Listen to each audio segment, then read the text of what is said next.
tardes a todos y a todas. Hoy a esta nueva jornada organizada por la Mesa Directiva Nacional sobre la reforma nacional, la reforma laboral, perdón, y su incidencia en la seguridad social. Hoy nos acompaña una vez más, y te agradecemos como siempre, Pablo Salpeter, que es compañero de la casa, docente universitario, y bueno, autor de numerosas obras, ya nos acompañó en numerosas oportunidades en estas jornadas. Así que bueno, Pablo, te damos la bienvenida y te agradecemos nuevamente. Y bueno, hoy tocamos este tema. Si bien vamos a hablar sobre cuestiones meramente técnicas, como organización gremial, no podemos dejar de expresarnos en esta mal llamada o nefastamente llamada Ley de Modernización Laboral, que en definitiva implica menos derechos para los trabajadores, violenta principios fundamentales del derecho del trabajo, golpea los convenios colectivos, y bueno, entre otras cuestiones que no nos alcanzaría una sola jornada para explicar todo lo que esta ley violenta, que por otro lado también está, Pablo se va a meter más en la cuestión técnica, pero a través de una estrategia judicial de la CGT se suspendieron más de 80 artículos de esta ley. Y bueno, en definitiva, esperamos que en cuanto a lo práctico les sirva para su labor diaria y también para saber un poco más de qué se trata, ¿no? Esta reforma laboral.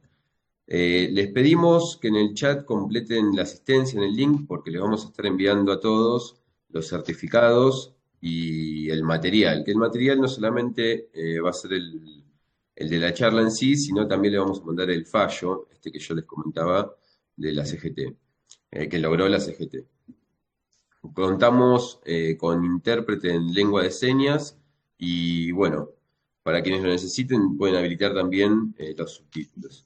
Pablo, te dejo la palabra, una vez más te agradezco y a medida que vaya el desarrollo de la jornada y de la exposición, les pedimos que quienes tengan dudas o consultas nos vayan haciendo saber o nos vayan frenando, habiliten su micrófono y hagan las preguntas que quieran hacer. Así que Pablo, te dejo la palabra y muchísimas gracias de vuelta, como siempre. No, agradecido soy yo, Matías, también a Pablo Flores, a las autoridades del sindicato que nos permite hacer estas acciones que nos enriquecen a nosotros como personas y como profesionales de la fiscalización en lo que a mí me toca de seguridad social. En primer lugar, como repitiendo tus palabras, a medida que se susciten inquietudes, dudas, alguna reflexión, no duden en interrumpir, hacer el comentario, así lo abordamos, porque el enriquecimiento es mutuo.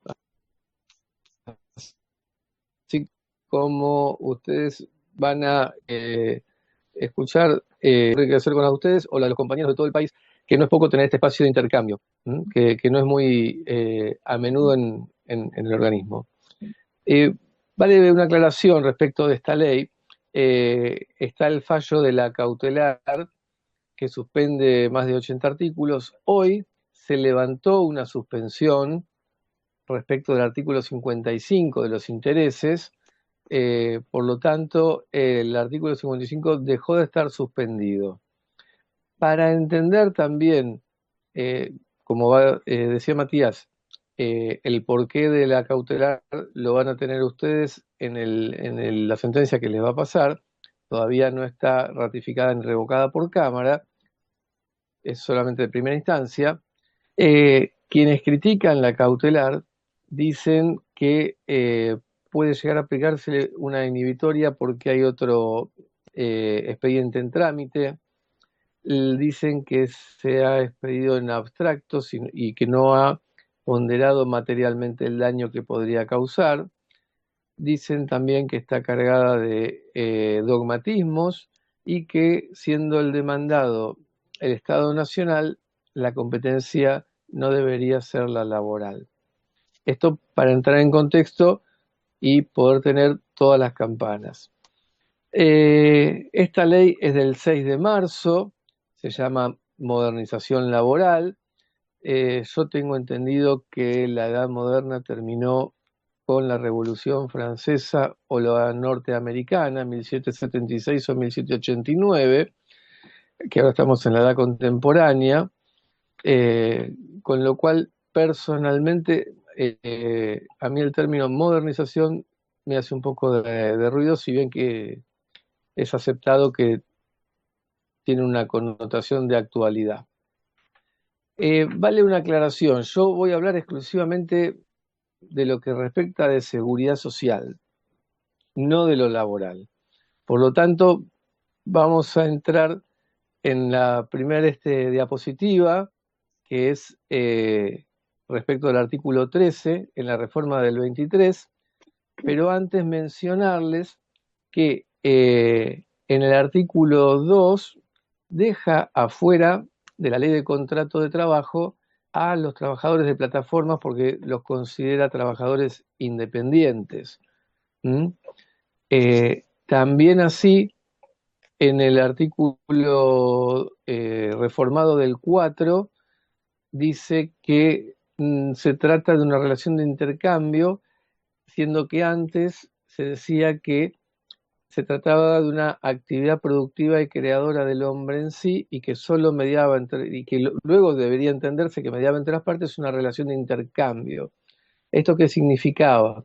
Significaba que estábamos frente a un tipo de vinculación especial donde hay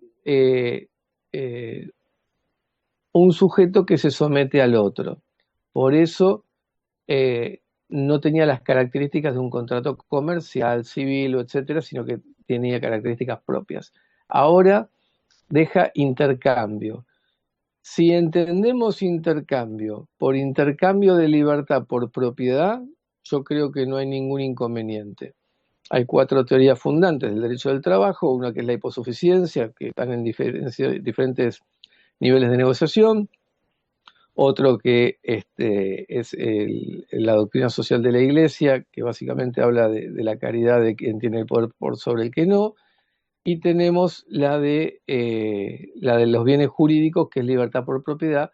Quien pone en la mesa de cambio libertad tiene que tener más protección que el que pone en la mesa propiedad.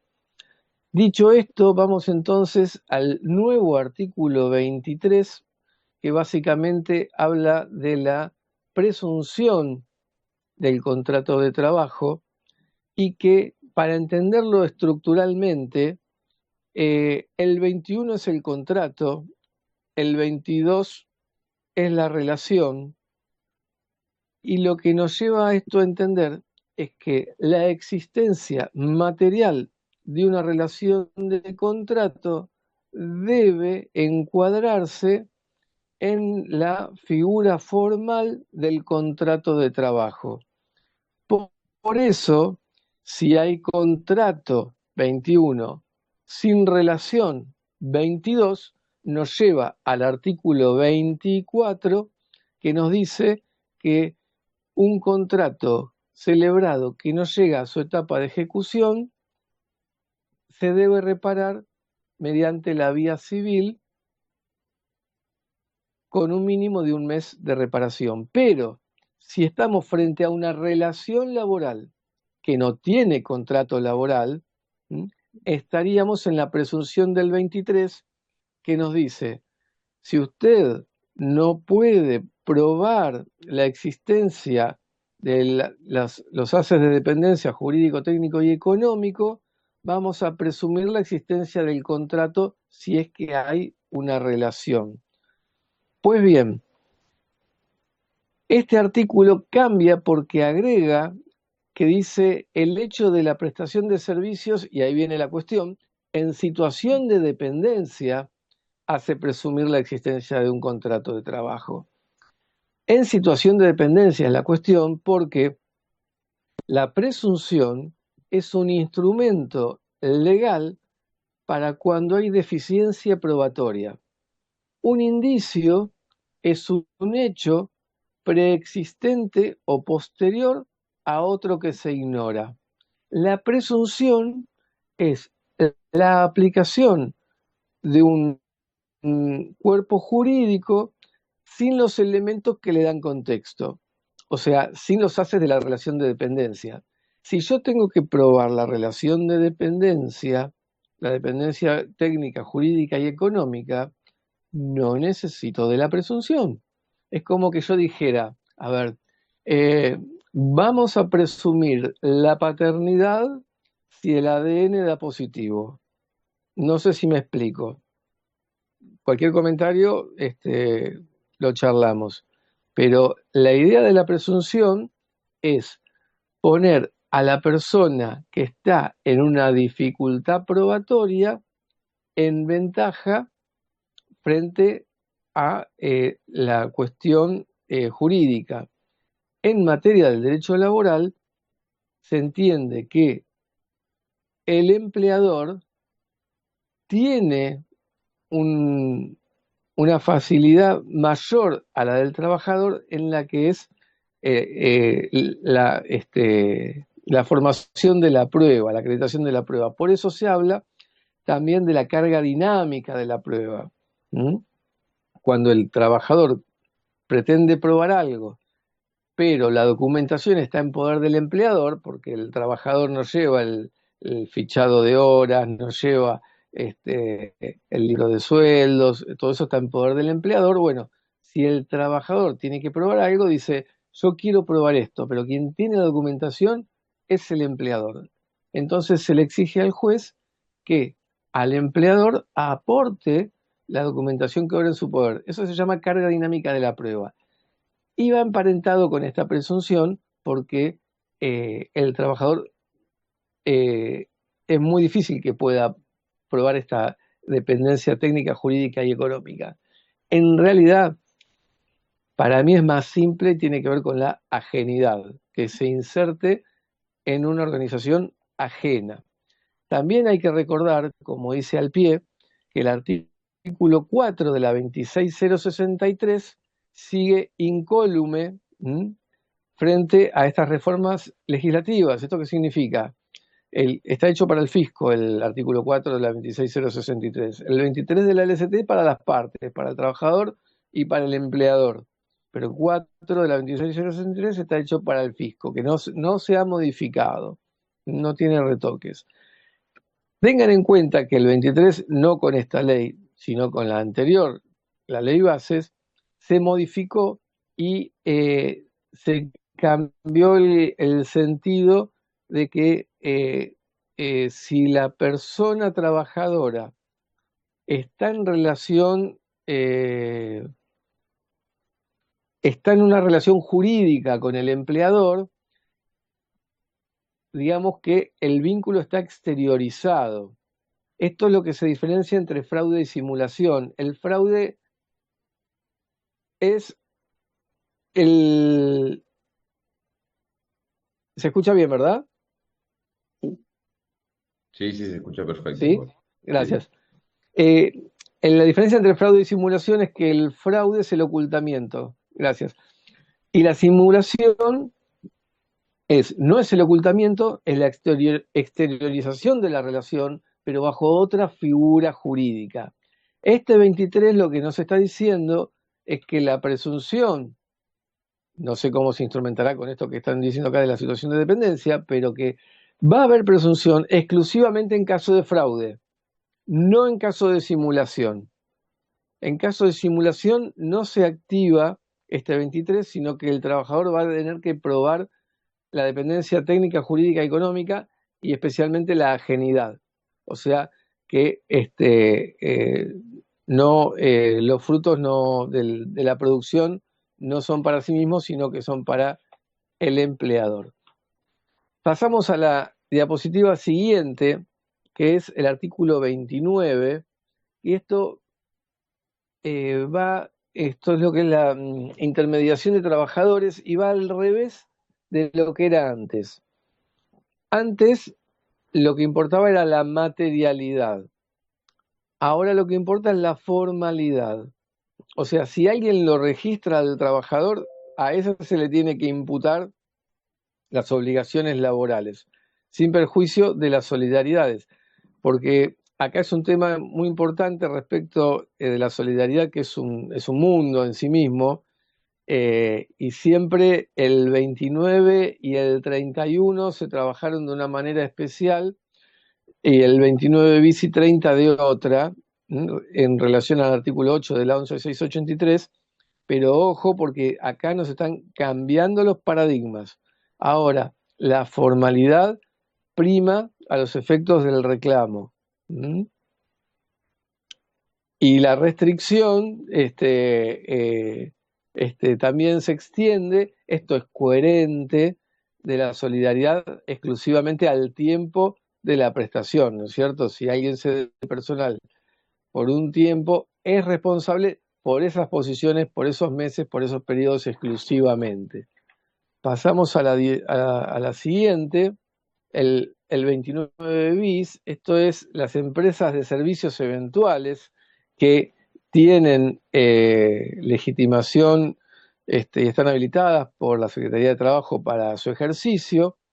Acá es interesante que se restringe el aspecto colectivo del trabajador respecto de participar como delegado en la empresa usuaria. Tiene cierta coherencia en el sentido de que si se manda a un trabajador por un determinado momento, no adquiera estabilidad más allá de los términos del periodo por el cual se lo necesita. De hecho, la justicia ha dicho en reiterados casos que la tutela sindical se cae también con la jubilación, o sea, es un vínculo superior a la relación laboral, la tutela sindical, en cuanto a jerarquía, pero siempre dentro del marco del contrato de trabajo, ¿no es cierto?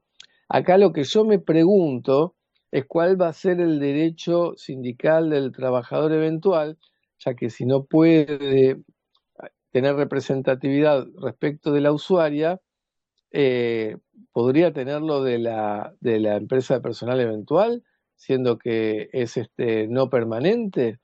O sea, ¿qué derecho sindical le queda a este trabajador? Una pregunta que nos podemos hacer. Pasamos a la siguiente, y es la modificación del artículo 30, que acá subrayamos. Importante, perdón que no lo dije antes. Todos estos artículos que estoy mencionando están suspendidos por la ley, por el amparo del juzgado 63, la medida que les va a mandar Matías. En las diapositivas que figura que no está suspendido, son las que siguen vigentes. O sea que esto que les voy diciendo hasta ahora está todo suspendido.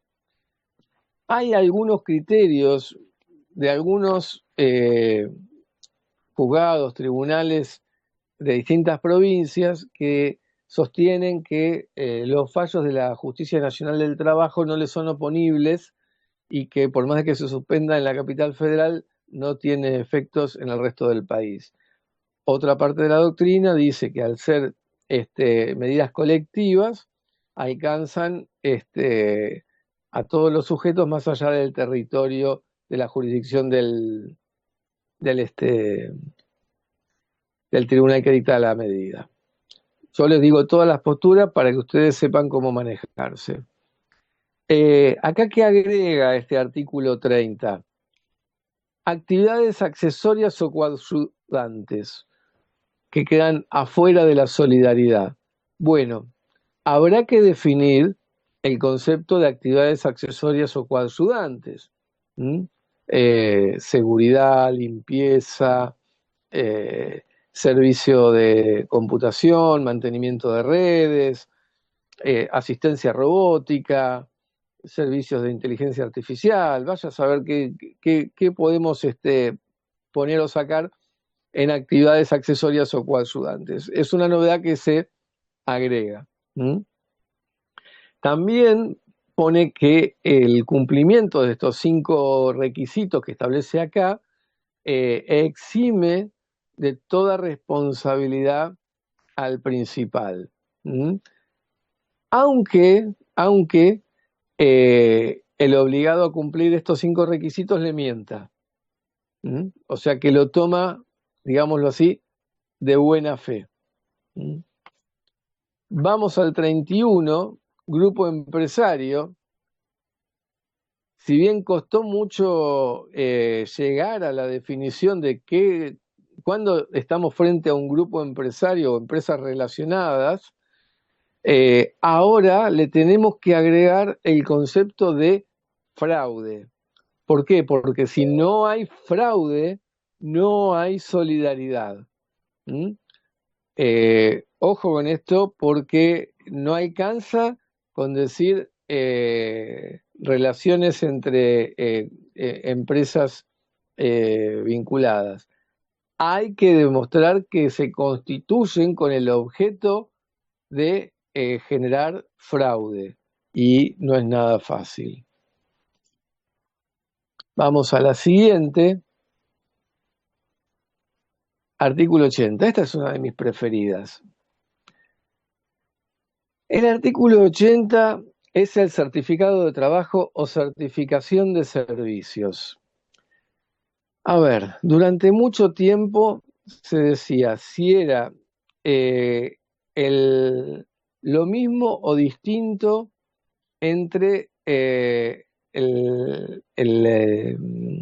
artículo 80 de la Ley de Contrato de Trabajo y la Ley 24241, que establece en su artículo 12, no me acuerdo el inciso, creo que G, la obligatoriedad de otorgar las certificaciones de servicio, el conocido PS 6.2. Tengamos en cuenta que también está derogada la ley que establecía los 3 salarios por incumplimiento. Y también el plazo de 48 horas después pasado los 30. Acá dice el nuevo texto 45 días hábiles desde la extinción. O sea, no es en cualquier momento de la relación laboral, sino 45 días desde la extinción. Incluye las capacitaciones que antes estaban en un artículo sin número a continuación del 80 por ahí perdido, que ahora está en el 11 de la Ley de Contrato de Trabajo, y la constancia del ingreso de aportes y contribuciones del sistema de seguridad social, que esas eran una de las cuestiones que se decían, no, el previsional te pide las cotizaciones, el laboral no. El laboral no es un formulario, te da unos ítems y el previsional te dice el 6.2.1. Pues bien, hoy con la Resolución General 5250, que establece el libro de sueldo digital y el certificado de trabajo, quedan subsumidos en un único instrumento, no son 2, es uno, y acá en el siguiente párrafo lo que nos dice es cuándo se va a tener por cumplido y pone ¿cómo se llama? Al ARCA como el que lo va a llevar adelante, o también podría ser por parte de la ANSES. Y lo que es importante es que la RG 5250 dice en el artículo 14, al pie lo pueden ver, que los incumplimientos a esta RG, certificado y libro de sueldo, se castigan con la Resolución General 1566. La Resolución General 1566 son las multas de seguridad social. Está la cuantificación de la sanción por incumplimiento del libro de sueldo, más no por el incumplimiento del certificado de trabajo. Habrá que ver si en la próxima reforma, la 1566, se incorpora cuál va a ser la sanción por el incumplimiento a la Resolución General 5250, certificado de trabajo, porque en el 80 no lo dice. Hoy no tenemos castigo por incumplimiento a la entrega del certificado de trabajo, que además de los 3 sueldos antes, era lo que se llamaba el taxi, era un sueldo por cada mes de cumplimiento, sustituible por el juez, sino una obligación de hacer. Igual ahora, ya que está tan vinculado, libro de sueldo, 931, certificado de trabajo, mi liquidación, podría unificarse todo en una sola obligación, se me ocurre a mí, ¿no? Porque ya está todo tan digitalizado. Bien, pasamos al siguiente. Artículo 92 ter. Gracias, Matías. Esto es el contrato a tiempo, modalidad a tiempo parcial, porque el contrato de trabajo es uno solo. Lo que cambian son las modalidades, que un mismo trabajador puede ir variando de una modalidad a otra. ¿Qué significa el contrato a tiempo parcial? Que se va a desarrollar en un plazo de jornada inferior a la legal. No tenemos que confundir con jornada reducida, porque jornada reducida es mismo salario que jornada completa, pero menos horas. ¿Por qué? Hay jornada reducida cuando hay que proteger al sujeto de una excesiva exposición laboral, ya sea menores, ya sea insalubre, ya sea mujeres por lactancia, etc. Entonces, eso es jornada reducida. Esto es tiempo parcial. ¿Qué incorpora esta novedad? Que se pueden hacer horas suplementarias. Pero fíjense, está subrayado, que después dice, acto seguido, no podrán realizar horas extraordinarias. Primero dice horas suplementarias y después horas extraordinarias. ¿Cuál es la diferencia? Recién conversábamos con una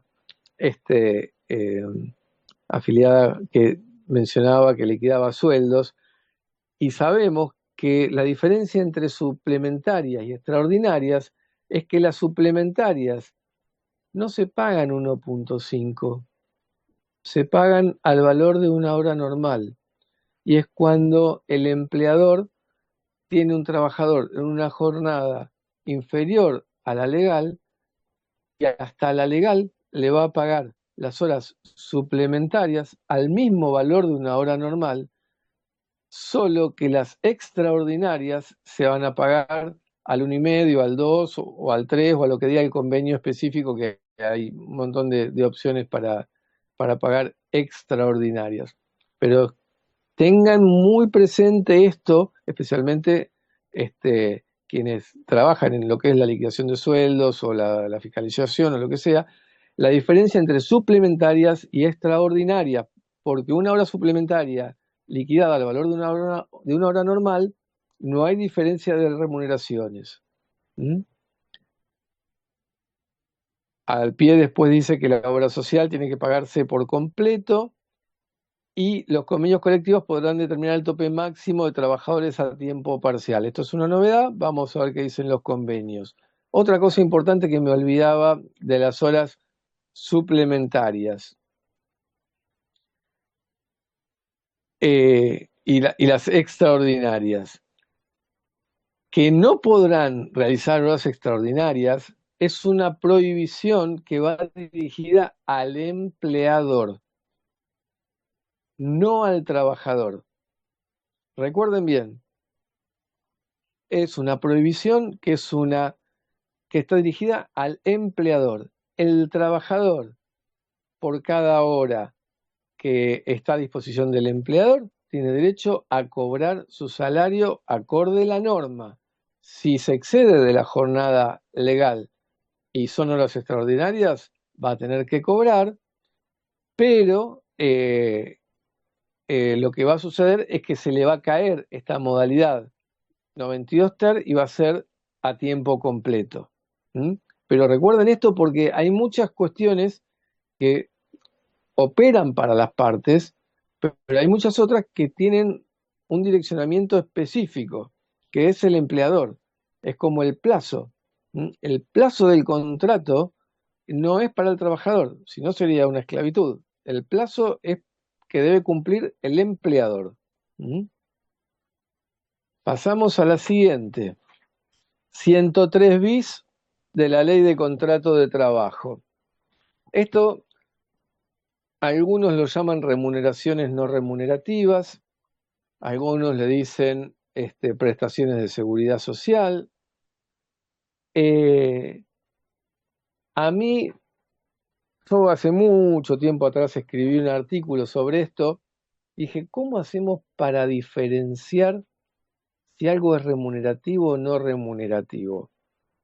Más allá de que esté dentro o fuera del concepto normativo, que ahora vamos a ver, por ejemplo, el tema de los celulares, ahora lo aclaran. Esta norma, nos guste o no, muchas cosas pone blanco sobre negro, cosas que se venían dando en la materialidad y no tenían un sustento normativo. Algunas cosas pueden ser criticables y otras hay que, ¿cómo se llama? Está bien que se incluyan. ¿Qué voy con esto? ¿Cuál es la palabra clave para distinguir si algo es remunerativo o no remunerativo? Hay una palabra clave y es disponibilidad. Si yo con lo que me da el empleador puedo hacer lo que quiero, es sueldo. Ahora, si me dice, te doy esto para que lo gastes en esto específico, yo no tengo la libertad de disposición y entonces lo más probable es que no sea remunerativo. Pero tenemos que ver que esté dentro de, de los conceptos, ¿verdad? Algo acá se incorpora lo que algo parecido a lo que en su momento eran los tickets de almuerzo, que es la posibilidad de que el empleador le dé la comida al trabajador en algún lugar si es que él no tiene un espacio físico para eso, lo cual me parece perfecto. Vamos a la siguiente, 105, y estas son otras no remuneraciones. Me llama la atención el inciso B, que está subrayado, que dice sistema de distribución de utilidades o ganancias. Esto está en el 14 bis, que es la posibilidad del trabajador de participar en las ganancias, y ahora dice que no es sueldo.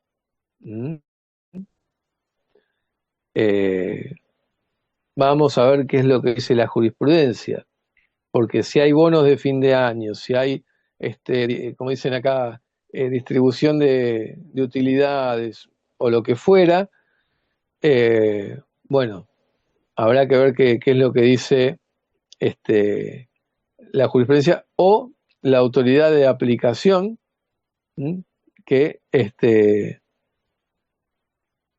no sabemos si es ARCA o Secretaría de Trabajo, porque ARCA lo indica en el párrafo siguiente, pero no en el anterior. Es interesante que los viáticos siempre fueron considerados como el transporte, el traslado o los gastos que impliquen la movilidad del trabajador para el cumplimiento del objeto del contrato. Y acá se agrega algo que siempre estaba afuera de lo que es un viático, que es el traslado del trabajador desde su domicilio hacia el lugar de trabajo. Digo porque siempre esto es una cuestión por los costos que tienen, especialmente quienes viven a mucha distancia, y lo que representa del sueldo. Algunos dicen que deberían retirarse los subsidios a los medios de transporte, otros que el transporte productivo debería ser gratuito, porque en definitiva, si se aumenta el transporte hay que aumentar el salario. Entonces, o se lo pago en el salario o se lo pago al tren, al subte y al colectivo. El gasto del empleador va a estar igual. Entonces, si nosotros analizamos el transporte productivo, tiene una clara incidencia en el salario. Hay que distinguirlo, ¿no? El productivo, el educativo, el recreativo, pero el productivo amerita un análisis particular. ¿Mm? El tema de telefonía e internet también habla de que va a estar reglamentado por la autoridad de aplicación, suponemos que será Secretaría de Trabajo, no lo sabemos, pero siempre la jurisprudencia ha dicho que si el celular o internet es para trabajar, no es remuneración, es como la lapicera o la perforadora, ¿no? Una herramienta de trabajo. Pero si, o el auto, si se lo dan y lo puede utilizar fuera del horario de trabajo, fines de semana, etcétera, la jurisprudencia siempre dijo que en ese caso la mitad del abono sería remunerativo y la otra mitad no. La incidencia de que sea remunerativo o no tiene clara incidencia en las cotizaciones a la seguridad social, en la incidencia en el aguinaldo, en las vacaciones y en las potenciales indemnizaciones, ¿no?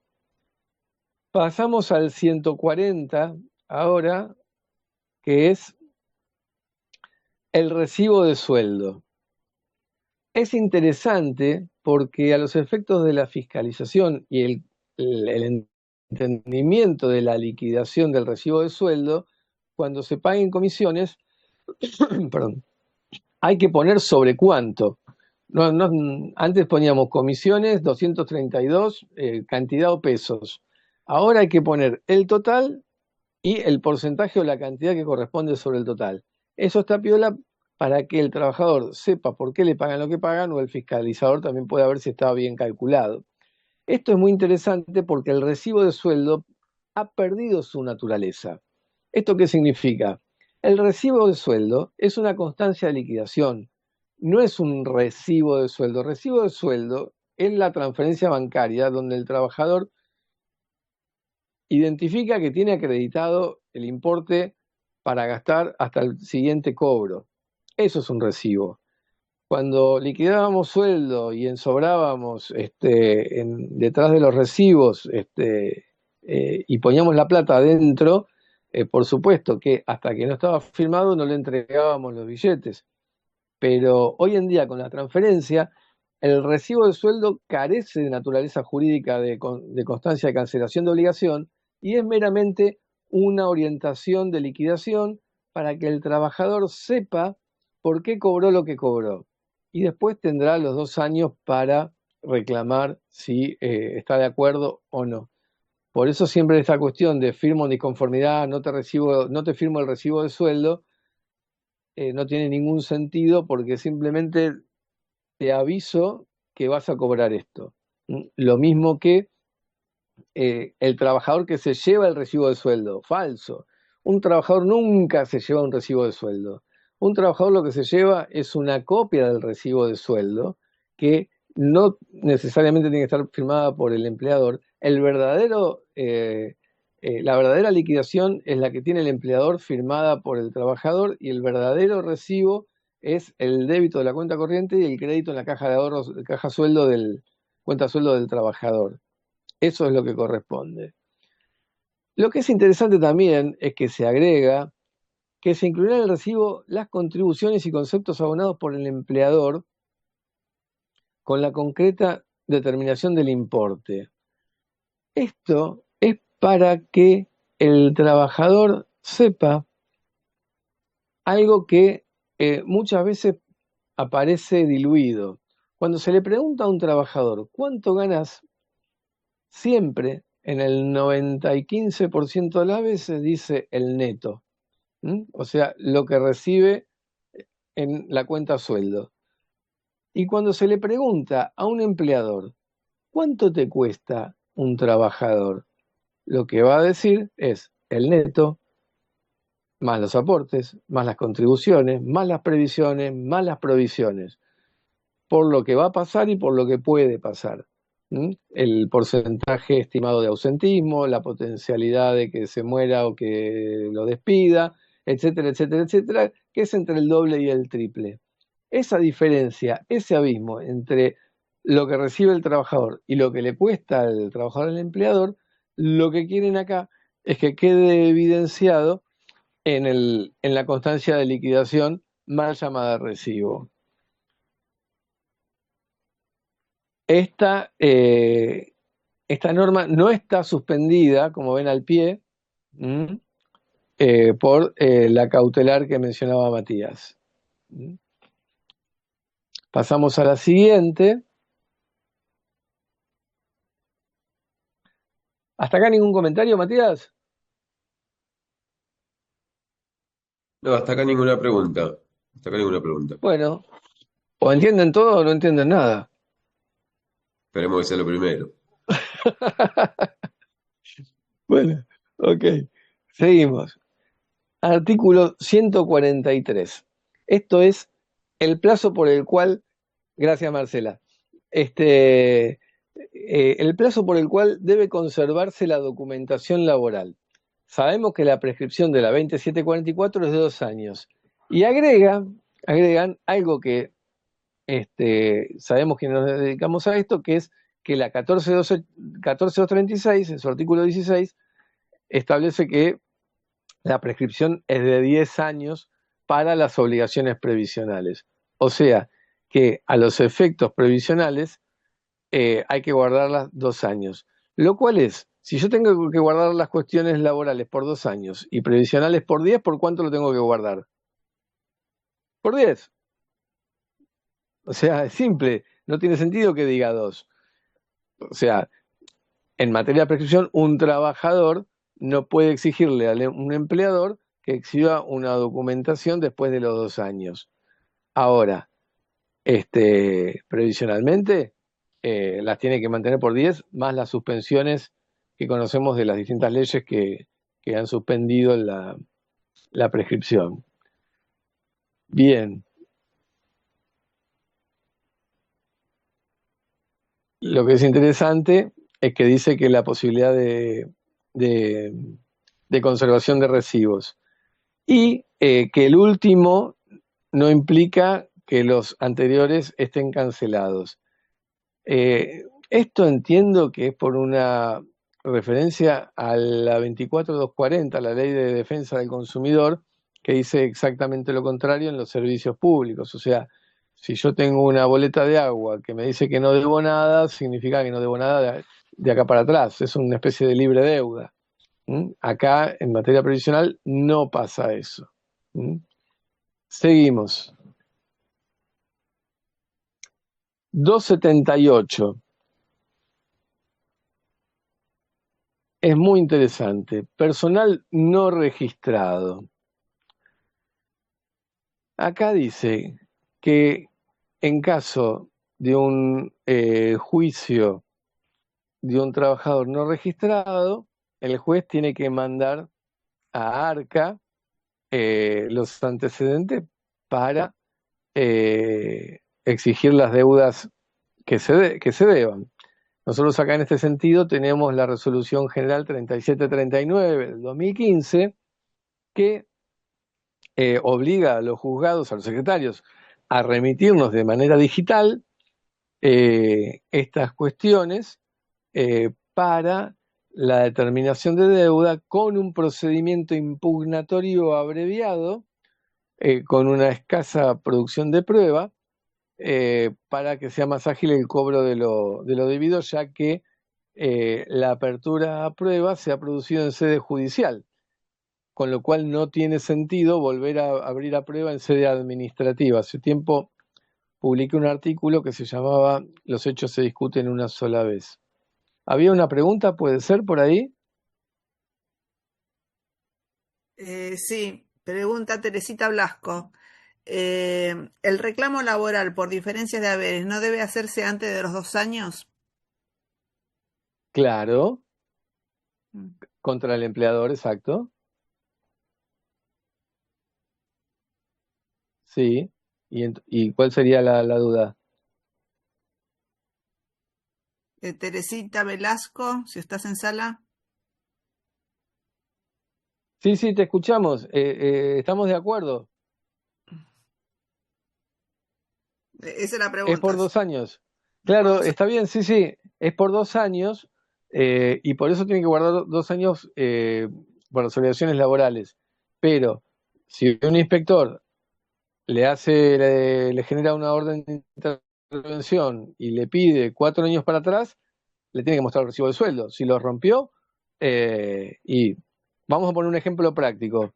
Eh, un empleador de mala fe eh, eh, liquida como licencia sin goce de sueldo por 3 meses y el trabajador le dice, ¿cómo se llama? No, está mal liquidado esos 3 meses porque o un año, porque no me computan los efectos previsionales, entonces regístrame bien, con el sueldo que corresponde. Entonces el empleador lo tiene que hacer. Ahora, si va a la inspección y le dice, mostrame esos recibos de la licencia sin goce de sueldo y alguna otra cosa para ver si es real o es de mala fe, si no lo tiene los elementos y le van a determinar deuda. No sé si se entiende.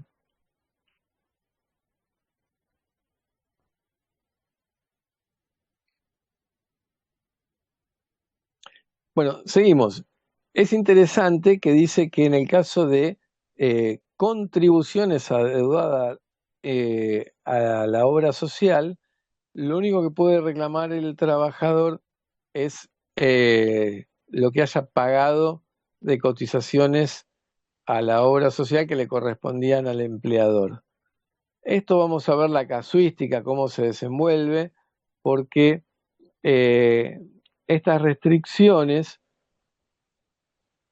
eh, me hacen acordar un poco al famoso artículo 39 de la Ley de Riesgos del Trabajo de la 24.557 que prohibía la reparación de la vía civil. Normalmente, cuando acá dice que son incompatibles, ¿no? Cuando se deja fuera los reclamos por daños y perjuicios, es porque se da una mejor cobertura.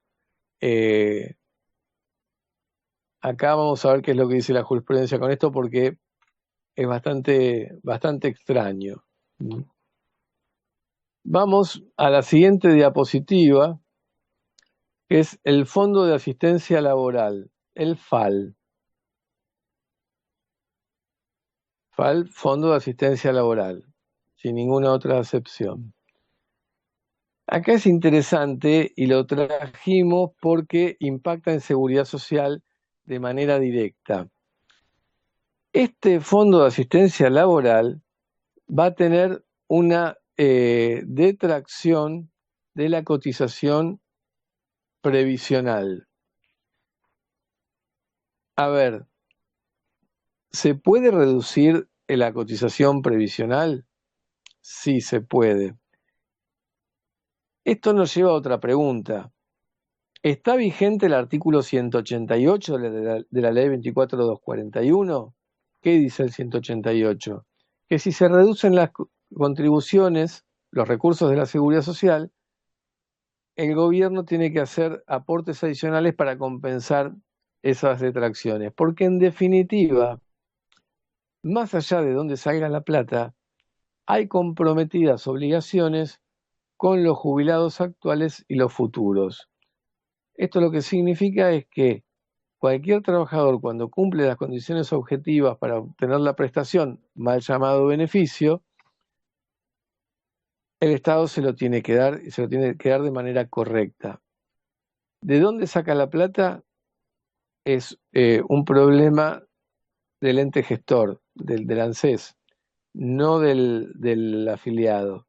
Entonces, si se va a reducir un 3%, probablemente lo tenga que compensar, salvo que digan que solamente compensan cuando las reducciones las hace el Poder Ejecutivo y no cuando las hace el Poder Legislativo, que es este el caso. Hay que ver. Y no hay que confundir el Fondo de Asistencia Laboral con el Fondo de Cese, que no lo traje acá. El Fondo de Cese es otra cosa, que es algo que queda en cabeza de las entidades gremiales representativas, que pueden suscribir convenios o no de fondos adicionales de cese para que el trabajador, llegada a la finalización por distintos motivos, reciba algo. Muchas empresas tienen seguros para el caso de fallecimiento o discapacidad. Está vigente esa posibilidad, con lo cual no está mal. El problema acá en el Fondo de Asistencia Laboral, y es un tema que ARCA va a tener que trabajar bastante intensamente, es la forma de evitar el fraude, porque el FAL es un lugar donde, de producirse un despido, se toman recursos para pagar ese despido. El tema es que el despido no es un hecho aleatorio, involuntario, como lo es una incapacidad o un fallecimiento. Esperemos que sea involuntario, no un fallecimiento, a ver si es voluntario y ahí se rompe el alia. A lo que voy es, ¿cómo eliminamos la discrecionalidad o entender que un empleador está haciendo un uso abusivo? Bueno, va a ser un gran desafío eso para la agencia de recaudación. Lo interesante es que este FAL va a tener que ser reglamentado dentro de los 15 días de vigente la norma. Pasamos a la siguiente, 69, al procedimiento, gracias, y nos da los detalles de cómo tiene que hacerse, pero estos 15 días para reglamentar esta cuestión habrían vencido con el mes de marzo, porque 6 de marzo más 15 ya estamos mal con el tema del plazo. Pasamos a la siguiente, a la 76, reducción de la contribución patronal. Esto es otra cosa. El RIFLA, diferente del FAL, el RIFLA, el régimen de incentivo a la formalización laboral, es algo parecido a lo que se hizo con la ley Bases, de darles a los que regularizan la relación laboral algún incentivo para lo que se llama comúnmente, coloquialmente, el blanqueo. Bien.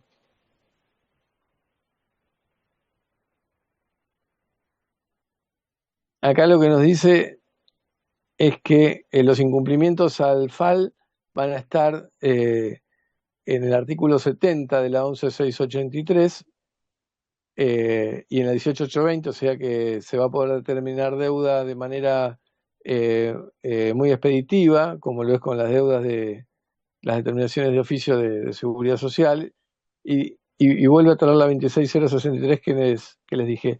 Tal vez amerite una reforma de la 79, del 98, esta cuestión, para ver de qué manera se fiscaliza y persigue el incumplimiento al Fondo de Asistencia Laboral. Bien. Seguimos a la próxima, artículo 77. Gracias.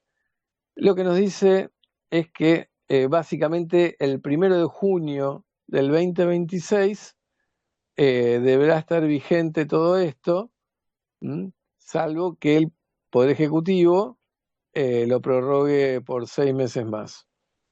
Vamos a ver si se llega con la reglamentación. Vamos con la siguiente, acuerdo de transferencia de la función judicial. Esto no está suspendido por la medida cautelar, sigue vigente. ¿Y por qué lo traje?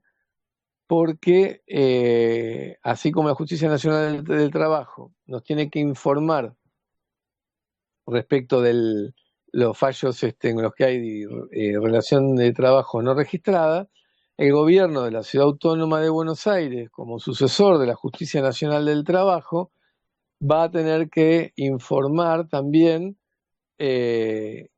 cómo los casos donde hay trabajo no registrado para ir a perseguir las deudas. ¿Mm? Vamos por el siguiente, artículo 111, se sustituye el artículo 12 de la Ley de Construcción, y básicamente dice que no va a haber solidaridad prácticamente. Palabras más, palabras menos, no va a haber solidaridad como tenemos en el 30 en la Ley de Contrato de Trabajo. Bien, en el 125 habla de los trabajadores independientes que se vinculan mediante plataformas. Lo que dice es que no hay relación de dependencia. Lo que dice es que de alguna manera las plataformas operarían como una especie de intermediario, que el trabajador independiente maneja su horario, prácticamente no hay un sistema de selección y no hay un sistema de despido, más allá de que hay premios, recompensas y castigos. Eso es lo que entiende la norma, ¿no?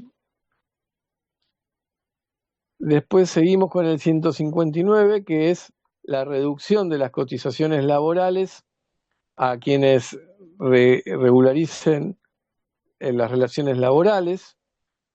No sé cómo fue con la ley Bases en su incentivo a la regularización. Vamos a ver qué pasa con esto. Todavía no hay reglamentación en la materia, no han habido ninguna reglamentación.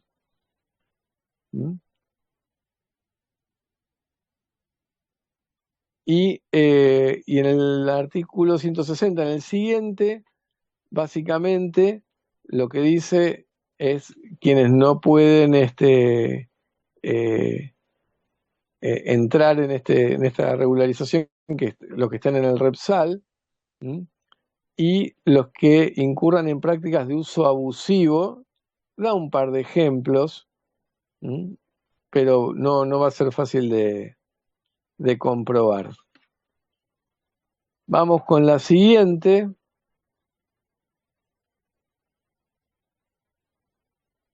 Obviamente que los incumplimientos del 160 implica que se levantan todas las obligaciones anteriores.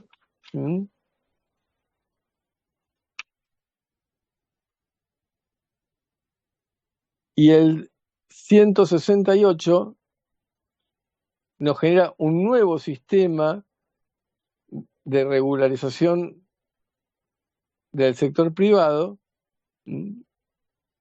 donde les da un montón de beneficios, que aquí tenemos en el 169, que con todas las moratorias siempre es más o menos lo mismo, que es condonación de la extinción de la acción penal, condonación de infracciones, multas, la baja del Repsal, etcétera, etcétera, y acá le agregan el tema del SUS, el Sistema Único de Seguridad Social, que lo bajan y queda sujeto a la reglamentación, pero nunca puede ser menor al 70%. O sea, tenemos el PER, tenemos el FAL, tenemos el RIFLA, tenemos diferentes institutos que están para ser reglamentados. ¿Mm? Eh, Acá en el 175, adelante, en el siguiente diapositiva, justamente nos dicen que no se van a poder formular de oficio las determinaciones de deuda por los periodos comprendidos en la regularización, y lo que les mencionaba antes en el 176, que Arca tiene 15 días corridos no hábiles, raro porque a la administración siempre se utilizan conforme la 19.549 hábiles, pero 15 días corridos del 6 de marzo para reglamentar toda esta cuestión. A ver, con esto terminamos la exposición. Yo sé que en muchos casos no he sido claro porque no se puede ser claro, porque no tenemos reglamentación, porque todavía no estamos en las fechas, porque no hay casuística, no hay jurisprudencia, hay una sustitución de paradigmas significativos, pero lo que es importante es estar atentos a estos cambios y cómo se van a ir dando, cómo se van a ir reglamentando, con qué herramientas se cuentan, porque son muy significativos. Y fundamentalmente, esperar a ver si la Cámara Nacional de Apelaciones del Trabajo ratifica la cautelar o la deja sin efecto, sin perjuicio de que muchos de estos artículos que estuvimos viendo no son afectados por esa medida cautelar. Entonces, digo, prestemos atención, ojo, porque el sistema de creencias previo a esta ley, si bien tenemos la ley bases y el DNU 70 y la 27799, es un giro copernicano. Yo creo que hace mucho tiempo había dicho que la evolución implica la libertad. La esclavitud era la mínima expresión de la libertad. Después tuvimos a la servidumbre, después tuvimos el conchavo, y previamente la mita, la encomienda, el yanaconazgo, el cacicazgo. Hoy tenemos la relación de dependencia, que creo que cada vez tiene menos expresión, inclusive en los jóvenes que no valoran la estabilidad como se valoraban hace 30 años atrás. Y cada vez se pondera más la libertad. Yo creo que cada vez menos el empresario pretende el dominio sobre la voluntad del trabajador, sino que cada vez más lo que quiere son objetivos cumplidos independientemente del medio que se arbitre para obtenerlo. Y esto tiene costos y beneficios. Creo que estamos en un cambio de época, en un cambio de paradigmas.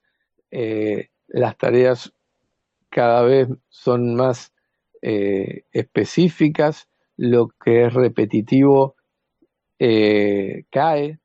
El desafío de nosotros, las personas humanas, es de aportar creatividad, de aportar valor, aportar iniciativa, y todo lo que es repetitivo va a ser automatizado. Entonces creo que ese es el desafío acá y en el mundo, ¿no es cierto? De mantenernos reconociendo el valor que podemos aportar a cada organización productiva. Gracias, Matías. Bueno, Pablo, muy claro como siempre, te agradezco.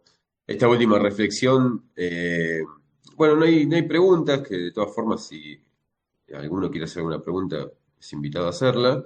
Pero esta última reflexión que decís a mí me hacía acordar cuando empecé en la facultad, ya hace muchos años, cuando en Derecho del Trabajo enseñaban los principios fundamentales del derecho del trabajo como elementos para paliar esta diferencia, esta desigualdad, ya de hecho, entre un trabajador y el empleador, ¿no?